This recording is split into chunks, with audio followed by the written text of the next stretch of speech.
आपको दो कथा सुनाता हूं, दो कथा। एक कथा तो एक राजा शिकार करने गया तो उसके घोड़े को प्यास लग गई। किसके घोड़े को?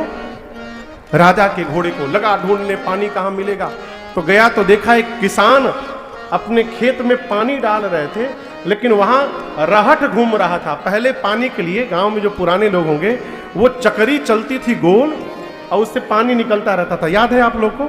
तो वो जैसे एक बार घूमे उससे खट की आवाज लगती, जैसे लड़ता था खट आवाज निकलती। राजा ने जाकर किसान से कहा कि मेरे घोड़े को पानी पीना है। किसान ने कहा सरकार पानी है, कहिए घोड़े को पी ले। अब जैसे घोड़ा पानी पीने जाए, अब वो चक्का घूमे तो खट बजे, और खट बजे तो घोड़ा बिदुक जाए, भाग जाए। 3-4 बार हुआ तो राजा बोला, ऐ किसान ये खटखट बंद करो। किसान हाथ जोड़कर बोला सरकार क्षमा करिएगा, खटखट बंद होगा तो पानी भी बंद हो जाएगा। यदि आपके घोड़े को पानी पीना है सरकार, तो इसी खटखट में पानी पीना होगा, ऐसे पीने वाला नहीं है। उसी प्रकार यदि भजन करना है तो जीवन के खटखट में ही करना पड़ेगा, अलग से टाइम निकलने वाला नहीं है। हम धारणा क्या बना के बैठे? आफ्टर 60 के बाद हम भजन करेंगे। क्या करिएगा? आंख में चश्मा लग जाएगा, दिखाई नहीं देगा। भगवान के मंदिर में जाकर भी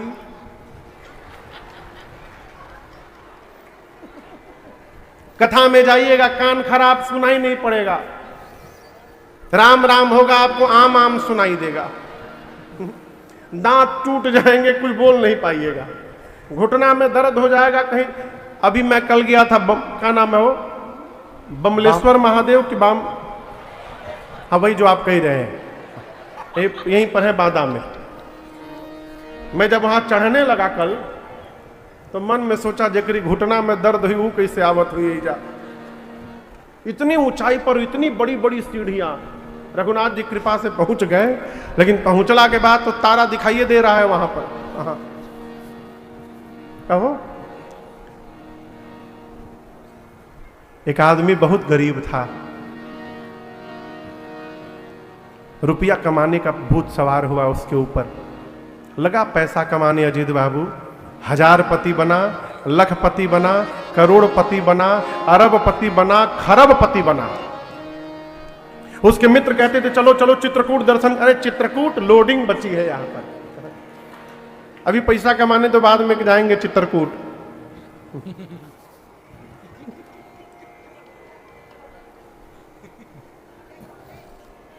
60 साल का जब हुआ वो, तो उस दिन अपना पूरा बैलेंस शीट बनाया जीवन का, तो देखा उसने कि इतनी संपत्ति उसने जमा कर ली है कि उसकी आने वाली 7 पीढ़ी यदि बैठ कर खाएगी तो भी समाप्त नहीं होगा, इतना धन हो गया।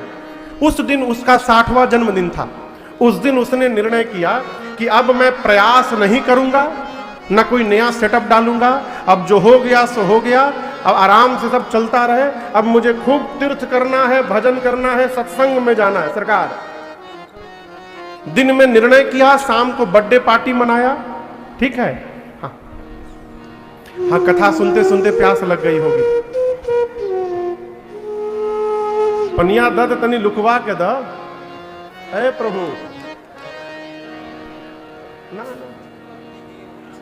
बस एक बोतल हमरो के।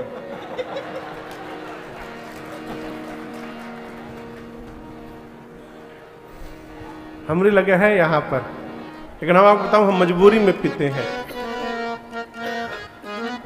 2020 में हमको गले का ऑपरेशन कराना पड़ा, वोकल कॉर्ड में नोड्यूल बन गया कथा गाते गाते। तो डॉक्टर साहब ने कहा है हर 15 मिनट पर एक घूंट पीने के लिए। हम भुलाई जाते हैं, पीते नहीं।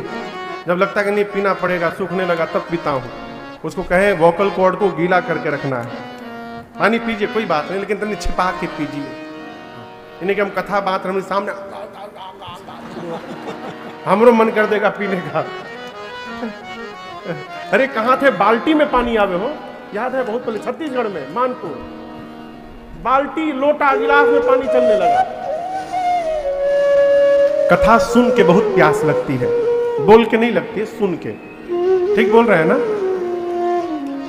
हाँ तो आइए प्रसंग पर। 60वां जन्मदिन था। उन्होंने निर्णय किया कि आज से खूब भजन सत्संग करूंगा। शाम को बर्थडे पार्टी मनाए, सब लोग भोजन पाए। गए अपने कमरे में जाकर एसी चालू करके सेठ जी सोए रजाई ओढ़ करके। जैसे 1 बजा रात का, उनको लगा कि उनका रजाई कोई खींच रहा है। आंख खोले तो सामने काला कलूटा मोटा आदमी खड़ा है। सेठ जी बोले, है मिस्टर, हु आर यू, कैसे भीतर चले आए तुम? उस आदमी ने कहा कि मेरे पास नेशनल परमिट है, मैं कहीं भी जा सकता हूं। कौन हो तुम? बोले, मैं यमदूत हूं, यमदूत। अब तो सेठ जी का हवा टाइट हो गया। बोले, आप यमदूत हैं, यहां क्या करने चले आए? यमदूत बोले, टाइम ओवर हो गया आपका, जाने का टाइम आ गया, लेने आया हूं। अब सेठ जी सोचे, बताओ, आज ही मैंने डिसाइड किया कि अब भजन करूंगा, सत्संग करूंगा, तीर्थ जाऊंगा, आज ही मेरे मरने का दिन आ गया। तो सेठ जी तो सेठ, दिमाग लगा दिया अपन। यमदूत से बोले, अच्छा सुनिए हमारी बात, 5 कलोल। कितना बोले? 5 करोड़। यमदूत बोले, क्या 5 करोड़? बोले, 5 करोड़ दे रहा हूं कैश अभी, 1 साल हमारा बढ़ा दीजिए। बोले, दिमाग खराब है, रिश्वत दे रहे हो, कुछ नहीं बढ़ेगा। बोले, 50-50, पूरी संपत्ति का 50% दे दूंगा। बोले, 50% छोड़ो, पूरा संपत्ति दे दोगे, उसके बाद भी 1 मिनट नहीं बढ़ेगा, अभी चलना पड़ेगा। सेठ जी बोले, अच्छा ठीक है, बगल में मेरा बेटा सोया है, उसके नाम एक लेटर लिख सकता हूं? बोले, जल्दी लिखो। तो सेठ जी डायरी निकाले, पेन निकाले और अपने बेटे के नाम से लेटर लिखे कि बाबू, मेरे जाने का समय आ गया है, जाते जाते मुझे एक शिक्षा मिली है और मैं सोच रहा हूं कि ये शिक्षा तुमको बता दूं, तो जो भूल मैंने किया वो तुम न करना। उसने लिखा कि मुझे मरते समय ये पता चला है कि जिस संपत्ति को कमाने के लिए मैंने अपना पूरा जीवन बर्बाद कर दिया, उस पूरे जीवन की कमाई देने पर भी मैं आज जीवन का 1 मिनट नहीं खरीद पाया। जिस संपत्ति के लिए जीवन बर्बाद हुआ, उस संपत्ति से जीवन का 1 मिनट नहीं मिला, ये पता चला मुझे। इसलिए संपत्ति के पीछे जीवन का आनंद बर्बाद न करना। रुपया भी कमाना, साथ में सत्कर्म भी करना, तीर्थाटन भी करना, भजन भी करना, अलग से समय मिलने वाला नहीं है। इसलिए भगवान ने जिह्वा दी है, जितना हो सके भगवान का स्मरण करिए, भजन करिए, गुणगान करिए, नाम कीर्तन करिए। हमारे पूज्य महाराज से एक भजन गाते हैं,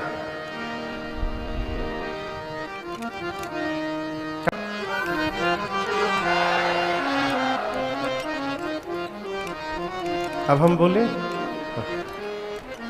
राम चरण चित लाए रे, भजो राधे गोविंदा। जिस मनुष्य की जिह्वा भगवान के नाम का जप करे अथवा भगवान का गुणानुवाद करे, हे प्रभु आप जाकर उसके हृदय में बसिए। आप, उसका हृदय आपके लिए तीसरा घर है। अब चौथे घर में दर्शन करिए। कहते प्रभु जो सुगंध आपको अर्पित करके स्वीकार करे, प्रभु प्रसाद सुचि सुभग सुबासा। भगवान के पास से कोई भी पुष्प यदि प्राप्त हो रहा है तो उसको पहले सूंघने का स्वभाव बनाइए। ये प्रसाद है, प्रभु प्रसाद सुचि सुभग सुबासा, सादर जासु लहई नित नासा। सुगंध आपको अर्पित करके अपने ले। घर में भोजन बने ना तो पहले भगवान को भोग लगे। आप में से कितनों लोग रोज भगवान को भोग लगाते हैं? बताशे का नहीं, लचीदाना का नहीं, ना ड्राई फ्रूट का। घर में जो भोजन बनता है, रोटी चावल दाल, उसका भोग कितने लोग लगाते हैं? हाथ नीचे करिए, कितने लोग नहीं लगाते हैं? कोई उठा ही नहीं रहा है, कहीं धरा जाएंगे कैमरा में हम। हाँ? दाल चावल। पंडित जी साधु है कि? भगवान को लचीदाना भोग न लगाइए।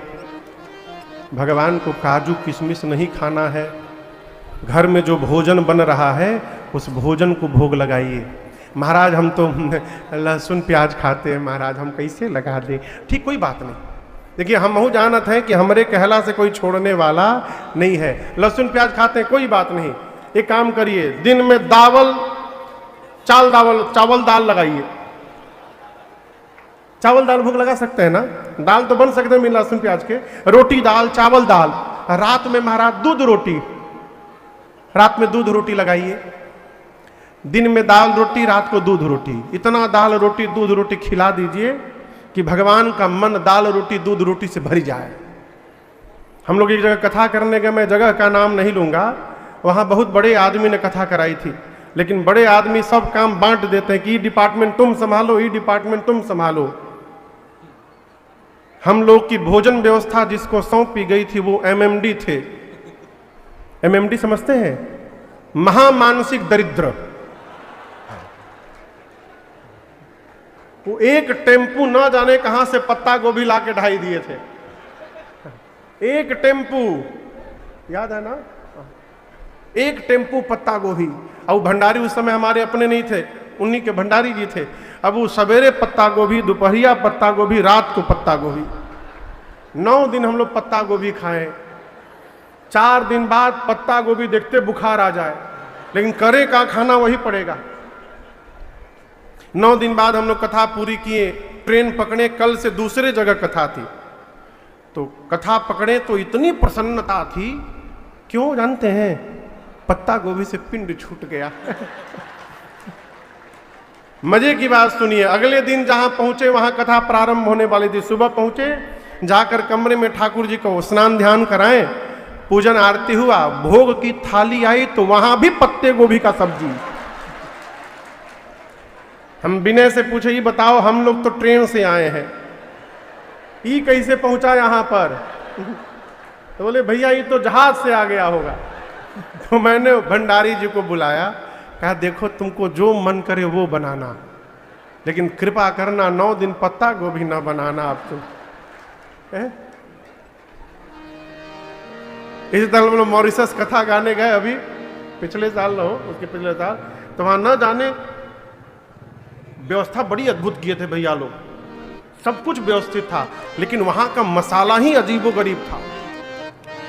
वो सब्जी आते दिमाग में चढ़ जाए, मसाला का स्वाद, टेस्ट, कहो न जाने कहा डालते थे, तो उसमें भगवान मालिक है। उसी प्रकार भगवान को दिन में दाल रोटी, रात को दूध रोटी, इतना खिला दीजिए कि भगवान का मन ही भर जाए। और जिस दिन भगवान को मटर पनीर खाने का मन हो गया, भगवान ही आपकी मति पलट देंगे और आपका लहसुन प्याज समाप्त होगा और आप चकाचक भोग लगाने लगेंगे। भगवान भोग लगाइए, नित्य भोग लगाइए। भगवान प्रतीक्षा में रहते हैं।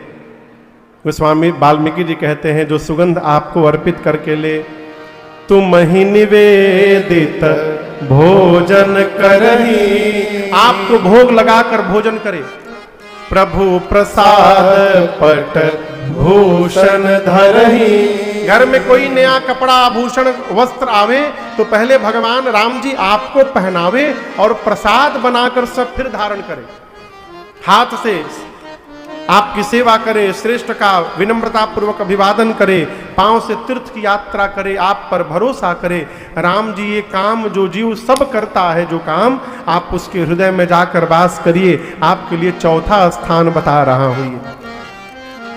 अब 5वां स्थान वाल्मीकि जी कहते हैं, आपके किसी एक मंत्र को, मंत्र राजनित जपहि तुम्हारा, पूजहि तुम्हि सहित परिवारा, तर्पण होम करहि विधि नाना, विप्र जिवाहि देहि बहुदाना। तुमते अधिक गुरहि जिय जानी, सकल भाय सेवहि सनमानी। तुमते अधिक गुरहि जिय जानी, सकल भाय सेवहि दर्शन पानी। तो कहते प्रभु जो मनुष्य आपके किसी मंत्र का जप करे, मंत्र राज नित जप ही तुम्हारा, उसके बाद प्रभु पूरे परिवार के साथ साथ आपकी पूजा करे। किसके साथ? परिवार के साथ। अकेले पूजा नहीं करनी चाहिए, भूल कर भी। आप में से कई लोग होंगे जो अकेले भगवान की पूजा करते होंगे। भगवान की पूजा पूरे परिवार के साथ करनी चाहिए। लोग कहते हैं महाराज हम तो 5 बजे आरती करते, 5 बजे कोई जगता नहीं है घर में। किसने कहा था 5 बजे आरती कर दीजिए? राम जी बोले, कहा है? राम जी बोले कि 8 बजे करिएगा तो हम प्रसन्न नहीं होंगे, 5 बजे प्रसन्न होंगे। जिस समय परिवार जग जाता है उसके बाद पूजन करिए, अकेले न करिए महाराज। क्यों? यदि आप अकेले करते रहेंगे तो आपके जाने के बाद आपके घर में भगवान की पूजा बंद हो जाएगी। कई घर हमने देखे हैं, इसी एमपी में बहरी जगह है, बहरी सीधी के आगे, बहरी के बरही है, बहरी बहरी, हाँ। वहाँ एक भैया है, संत भैया, उनके यहाँ मैं कथा गाने गया तो घर के सामने मंदिर है। मंदिर में दर्शन करने गया तो एक जगह मंदिर में बहुत सारे भगवान ला के रखे गए थे। बोले भैया ये भगवान कहाँ से आ गए? बोले महाराज न जाने कौन आया था, आके सारे भगवान मंदिर में रख गया। कहा बाबूजी पूजा करते थे, बाबूजी मर गया, कौन पूजा करेगा, हम लोग को आता ही नहीं है। भगवान को मंदिर में छोड़ के चला गया। आप यदि नहीं कराएंगे बच्चों को आदत तो आपके घर भी भगवान की पूजा बंद हो जाएगी। और बच्चों को बचपन से आदत दिलाइए। लोग कहते हैं महाराज बचपन बच्चे तो आते नहीं, कैसे आएंगे? सड़ा हुआ लचीदाना लगाइएगा, भोग में कौन आएगा है? आप चाहते हैं घर के बच्चे आपके साथ पूजन में भाग लें तो हम एक उपाय बताते हैं। बाजार जाइए, खूब बढ़िया बढ़िया चॉकलेट लेकर आइए। डेयरी मिल्क का चॉकलेट बहुत बढ़िया बढ़िया होता है वो उसमें एक सिल्क आता है, सिल्क, बबली सिल्क भी आता है। बहुत आइटम है उसमें, पर्क है, नटीज है, किटकैट है। चॉकलेट लेकर आइए, फ्रूटी लेकर आइए, कहो। और बच्चों को रात में ही दिखा दीजिए कि कल सुबह ठाकुर जी की घंटी बजेगी तो घंटी के बाद यही प्रसाद में बटेगा। आपसे पहले नहा के बच्चे तैयार मिलेंगे आपको घर में। आप करके देखिए। और इतना ही नहीं, घंटी लेके सवेरे से घूमेंगे, बाबूजी बजा दी। क्यों? उनको मालूम है कि घंटी बजने के बाद ये चॉकलेट मिलेगा। लालच देकर बच्चों को जोड़िए। उस वाल्मीकि जी कहते प्रभु जो मंत्र का जप करे, पूजहि तुम्हि सहित परिवार, पूरे परिवार के साथ आपकी पूजा करे, तर्पण होम करे, अमावस्या के दिन पितरों को तर्पण दे, पूर्णिमा के दिन भगवान की कथा श्रवण करके घर में होम करे, और होम करने के बाद ब्राह्मण देवता को भोजन कराकर नाना प्रकार से दान देकर संतुष्ट करे। विप्र जिवाई देहि बहुदाना, इतना दान दे कि वो संतुष्ट हो जाए। दूसरी बात, ब्राह्मण देवता को भी संतुष्ट हो जाना चाहिए। उनको भी एक सीमा बनानी चाहिए कि कितना मिल जाए तो हम संतुष्ट हो जाएंगे। नहीं तो यजमान बेचारा देते देते दुबरा गया, हम संतुष्ट नहीं हो पा रहे। एक जगह श्राद्ध कर्म चल रहा था, तो जो पंडित जी महाराज थे थोड़े दूसरे टाइप के थे। वो खाली एक ही बात कहे बच्चों से, देखो आप ये ना समझो कि मैं पंडित जी हूं, आप समझो कि आपके पिताजी हूं मैं ही उनके रूप में बैठा हूं। आज हमको आप जो जो खिलाओगे सब सीधे बाबूजी को जाएगा। आप हमको जो जो दोगे सब पिताजी को मिलेगा। पिताजी को सोने का अंगूठी पहनाना चाहते हैं आप, चाहते हैं ना, लाइए हमको पहनाइए, बाबूजी को मिलेगा सीधे। अब पंडित जी बोले बाबूजी को अंगूठी पहनाइए, बाबूजी को माला पहनाइए, धोती लाइए नया बढ़िया। उसमें एक तेज लड़का था, बोला पंडित जी हम आपको जो खिलाएंगे सब बाबूजी को जाएगा। बोले डायरेक्ट जाएगा उनके पास। बोला ओहो पहले नहीं बताए आप। वो गया भीतर और एक डलिया हरिहर मरीचा लेके आया।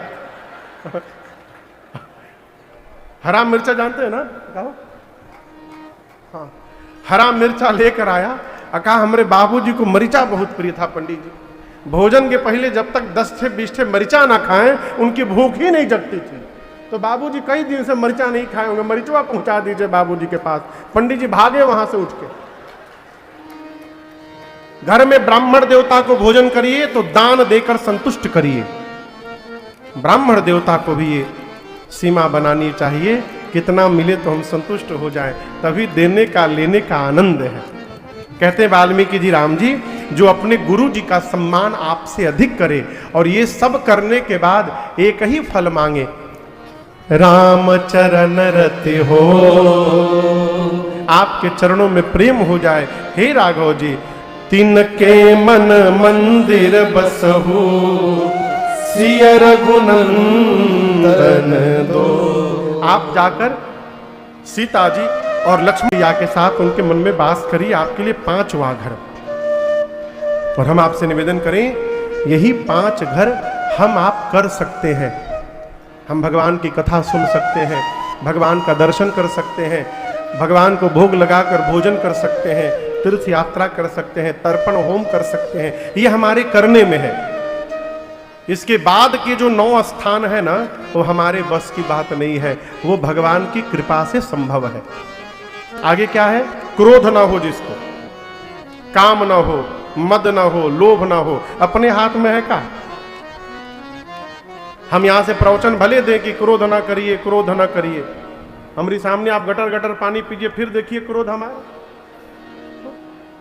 हम कहें कि काम ना करिए, कामनाओं से मुक्त रहिए, अब बिना दक्षिणा लिए खुदे कथा नहीं बांच रहे हैं, कैसे संभव है हो? देखिए, न काम छूटेगा, न क्रोध, न लोभ, न मोह, न मद, न मत्सर। कब तक? जब तक भगवान की कृपा नहीं हो जाएगी, तब तक ये समाप्त होने वाला नहीं। 14 स्थान बताकर वाल्मीकि जी ने राम जी से कहा, राम जी आप जाकर चित्रकूट वास करिए। कहाँ वास करिए? चित्रकूट, आपके बगल में। कहते हैं, चित्रकूट गिरि करहु निवासो, तब तुम्हारे सब भांति सुबासो, शैल सुहावन कानन चारु, करके हरि मृग विहग बिहारो, अत्रि आदि मुनि बर बहु बसहि, करहि जोग जप तप तन कसहि, रमेउ राम मन देवन जाना, चले सहित सुरथपति प्रधाना, रमेउ राम मन देवन जाना, चले सहित सुरथपति प्रधाना। वाल्मीकि जी ने कहा, राम जी आप जाकर चित्रकूट में वास करिए। अत्रि आदि मुनि वहां रहते हैं, तप करते हैं, जप करते हैं, साधन करते हैं। कामद गिरि जी का परम पुनीत क्षेत्र है, वहां मंदाकिनी जी प्रवाहित होती हैं। राम जी चित्रकूट आए और चित्रकूट की दिव्यता देखकर भगवान का मन चित्रकूट में रम गया। देवता जाने कि राम जी का मन रम गया। देवता कोल किरात के वेश में यहाँ आए हैं, विश्वकर्मा जी को साथ में लेकर, और देवताओं ने 2 कुटिया बनाई। कितनी कुटिया? एक ललित, लघु, एक विशाला। जब आप कामदगिरी की परिक्रमा लगाते हैं ना, आप तो लगाए ही होंगे, आप लोग यहीं बगल के रहने वाले हैं, तो परिक्रमा लगाते लगाते भरत मिलाप स्थान आता है, वही राम जी की कुटिया थी वहीं पर। और वहीं के वहां एक बड़ी कुटिया राम जी के लिए बनी, और ठीक सामने ऊंचाई पर छोटी कुटिया लक्ष्मण भैया के लिए बनाई गई।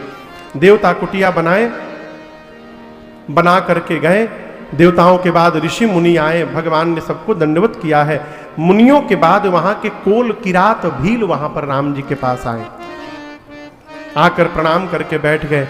और आपसे बताएं, कोल किरात क्या कहते हैं? कहते राम जी आपने यहां रहने का जो निर्णय लिया ना, बहुत बढ़िया निर्णय लिया है? आप डरिएगा बिल्कुल मत राम जी, हम लोग रोज आपको घुमाएंगे यहाँ वन में। अच्छा आप बताइए, आप में से किसी की हिम्मत है जो राम जी से कहे कि राम जी आप डरिएगा मत, हम आए? कोई कहेगा? ये कही रहे कि आप डरिएगा मत राम जी, हम लोग हैं ना, हम लोग रोज आपको वन में घुमाएंगे, हम आपको बाघ से बचा लेंगे, हाथी से बचा लेंगे, सांप से बचा लेंगे। राम जी बोले अब तक तो बहुत डर लग रहा था, लेकिन यदि आप लोग कह दिए हैं ना, तो हमारा सारा भय समाप्त हो गया, अब मुझे डर नहीं लग रहा है, आप लोग साथ में हैं। भगवान इनकी बात क्यों सुन रहे हैं? प्रेम के कारण। और याद रखिए, यदि आप वास्तव में प्रेम करते हैं तो विश्वास में रहिए, आज नहीं तो कल भगवत कृपा का अनुभव होगा, अवश्य होगा। एक बड़े अद्भुत साधक हुए प्रातः स्मरणीय पूज्य श्री बिंदु गोस्वामी जी महाराज, वो कहते हैं, यदि नाथ का नाम दुख हारी हरि, दुखिया जन की दुख क्लेश हरेंगे कभी ना कभी। विश्वास में रहिए, आप दर्शन करिए, ये कोल भील कितने सौभाग्यशाली होंगे। ये कौन जब तब किए थे हो, राम जी ने जाकर के इनको चित्रकूट में दर्शन दे दिया है। प्रेम रहेगा तो भगवान हमारे पास भी आएंगे, अवश्य आएंगे, किसी न किसी रूप में आएंगे ही आएंगे। प्रेम करिए, है? प्रभु ने कोल भीलों को खूब दुलार किया है। राम जी चित्रकूट में वास करते हैं। गोस्वामी जी कहते हैं, उधर सुमंत जी अयोध्या पहुंचे और जाकर जैसे चक्रवर्ती जी को ये सूचना दीजिए कि महाराज मैं आया लेकिन आपके राम नहीं आए, महाराज के शरीर का प्राण कंठ में आके फंस गया। प्राण कंठगत भयउ भवालु। कौशल्या मैया ने कहा, महाराज धैर्य रखिए, धैर्य रखेंगे तो 14 वर्ष बाद राम आकर प्रणाम करेंगे आपको। महाराज ने कहा, कौशल्या धैर्य नहीं, आज मुझे उन अंधे माता पिता की सुधि आ रही है। कौन अंधे माता पिता समझ रहे हैं? श्रवण कुमार के माई बाप। पहली बार महाराज ने ये बात बताई, तापस अंध श्राप सुधि आई। बोले उस अंधे माता पिता ने मुझे श्राप दिया था मरते समय कि जिस प्रकार पुत्र के वियोग में हम मर रहे हैं, एक दिन आप भी मरोगे। आपको बताऊं, महाराज ने मरते समय कौशल्या मैया से 2 बात कही थी। कितनी बात? 2 बात। कहते हैं कि भरत आए ना तो मैं कहता हूं कौशल्या, इस पूरे प्रकरण में मेरे भरत का कोई अपराध नहीं है, है? उस पर दोष न दीजिएगा आप लोग। जाने हूं सदा भरत कुल दीपा। आप हमेशा भरत को इस कुल का दीपक समझिएगा। मैं सूर्यवंश का सूर्य हूं, आज सूर्यवंश का सूर्य डूबने जा रहा। सूर्यवंश के मणि राम थे, मणि इस अयोध्या को छोड़ के वन में चले गए हैं। अब इस कुल को प्रकाश देने के लिए केवल एक दीपक बचा है और वो दीपक मेरे भरत है, इसलिए भरत को कुल दीपक समझिएगा। और दूसरी बात महाराज ने कही कि कौशल्या, जब मेरे राघव वापस लौट कर आएंगे वन से ना 14 वर्ष बाद, तो भले कितने भी सेवा करने वाले लोग क्यों न हो, लेकिन भोजन आप अपने हाथ से मेरे राघव को कराइएगा। भोजन के लिए आप सीता को भी मत कहिएगा, अपने हाथ से भोजन कराइएगा।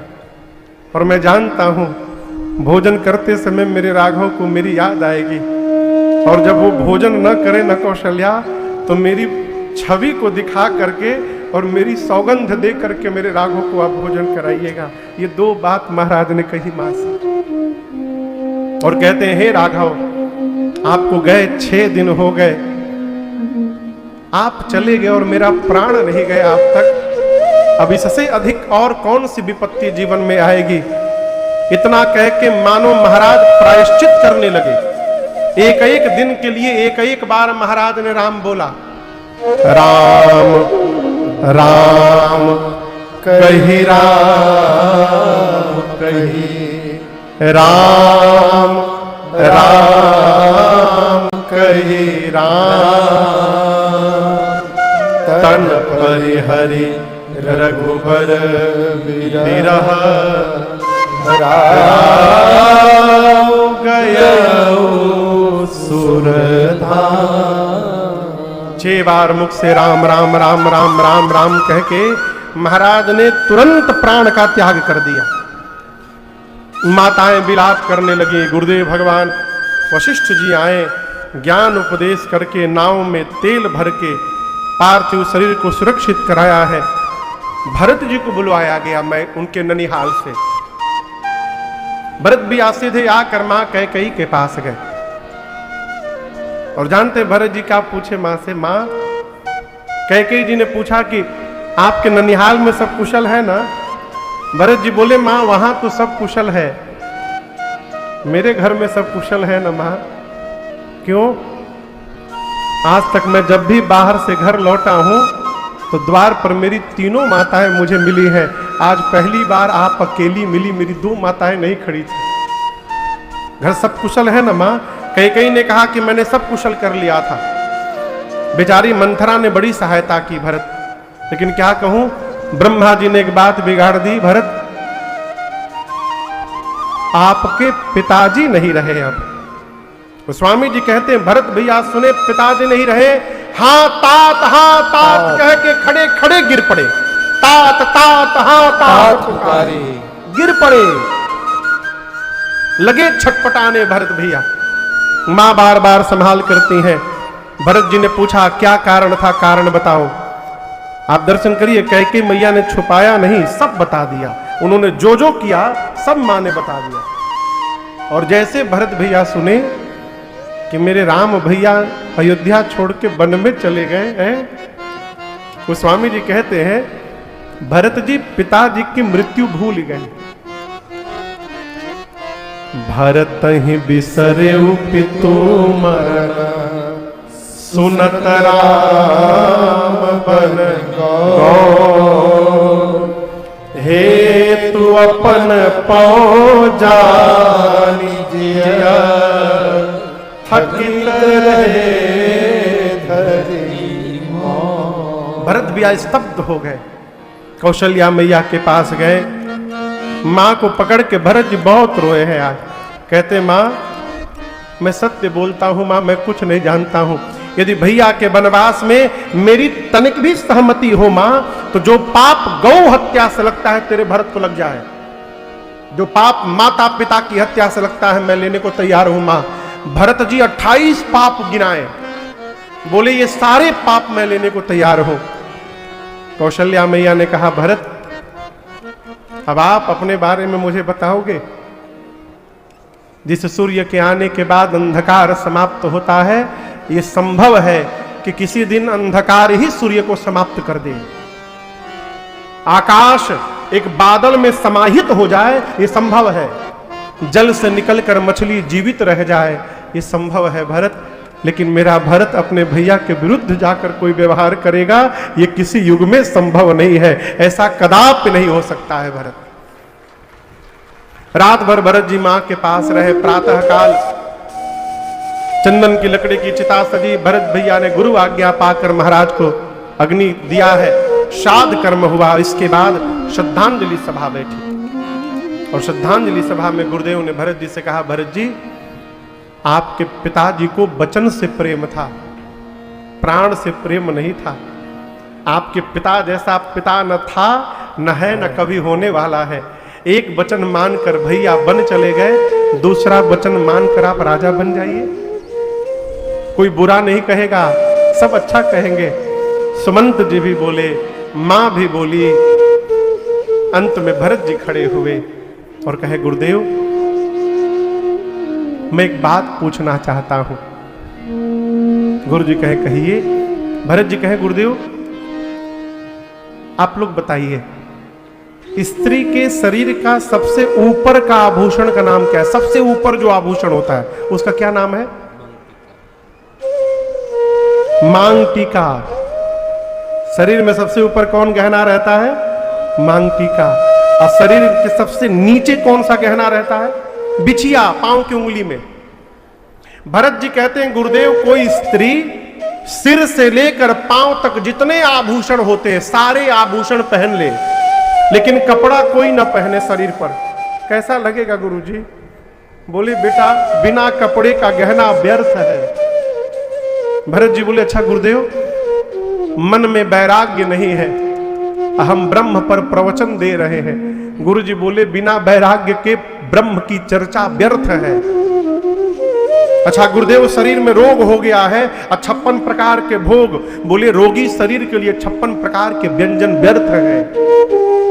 गुरुदेव प्रेम नहीं है हृदय में, हम पूजा जप व्रत कर रहे हैं। गुरु जी बोले बिना प्रेम का किया हुआ जप तप व्रत सब व्यर्थ है।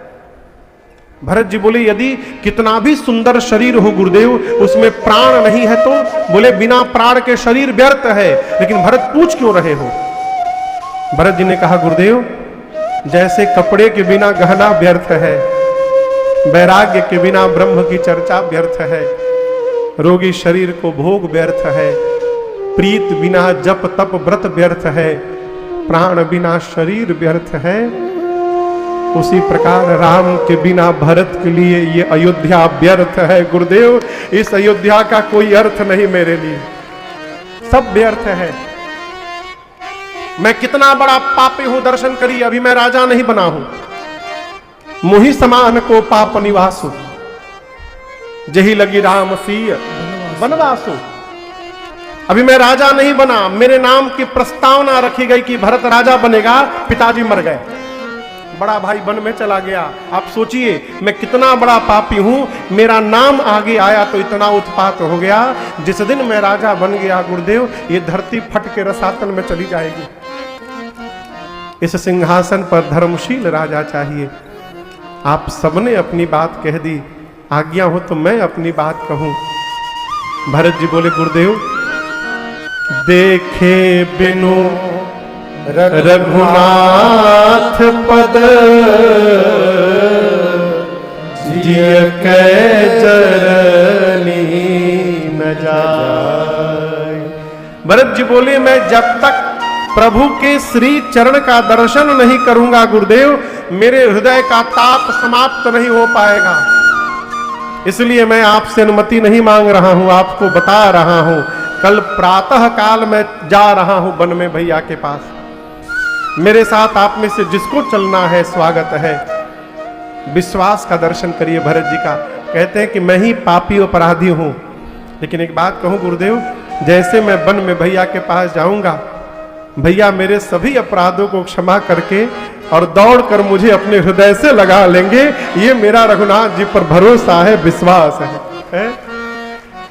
जैसे भरत जी ने जाने के लिए कहा, पूरी प्रजा चलता प्रात लखी नीरनऊ नीके, चलता प्रात लखी नीरनऊ नीके, भरत प्राण प्रिय भे सबही के, भरत प्राण प्रिय भे सबही के, भरत ही कहीं सराही सराही, भरत ही कहीं सराही सराही, राम प्रेम मूरति जग आही, राम प्रेम मूरति जग आही, राम प्रेम मूरति जग आही। जैसे अयोध्यावासी सुने कि भरत जी सबको लेकर चित्रकूट जाएंगे राम जी के पास, पूरी अयोध्या की प्रजा कहने लगी बोलिए भरतलाल सरकार की जय करने लगे। आपको बताऊं उस रात अयोध्या में कोई सोया नहीं था। अयोध्यावासी कहने लगे कि राम जी के साथ गए थे, तमसा के किनारे जाकर सोए तो राम जी छोड़ के चले गए। आज यदि अयोध्या में सो गए, कहीं भरत जी छोड़ के चले गए तो पवित्र सेवकों को भरत भैया ने बुलाकर अयोध्या के रख रखाव का भार सौंपा है। गुरु जी से भरत जी बोले गुरुदेव राज्याभिषेक की सामग्री ले लें, आप वन में चलते भैया का तिलक कर दीजिएगा। गुरु आज्ञा लेकर राज्याभिषेक की सामग्री लिए, पालकी में माताओं को बिठाएं, रथ पर गुरु जी को बिठाएं। अयोध्या की प्रजा अपने अपने वाहन पर बैठी और सबको लेकर भरत चले चित्रकूट। पूरे समाज को लेकर चले। पहले दिन तमसा नदी के तट पर विश्राम, दूसरे दिन सई नदी के तट पर, गोमती नदी के तट पर विश्राम, तीसरे दिन सई नदी के तट पर विश्राम और चौथे दिन पूरा समाज सिंहवेरपुर में गंगा जी के तट पर विश्राम करता है। भरत भैया पूरे समाज के साथ गंगा जी के तट पर सिंहवेरपुर में विश्राम करते हैं। आज की बेला को हम और आप यहाँ विश्राम करते हैं। एक सूचना आप लोग को देनी है। अब कथा कल और परसों 2 दिन शेष है, तो कल की कथा तो अपने समय पर होगी जैसे समय होती है।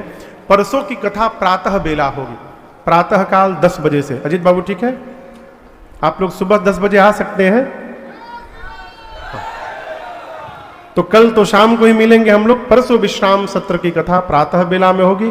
कल मिलते हैं। कल भरत चरित्र और उसके बाद अरण्य कांड की कथा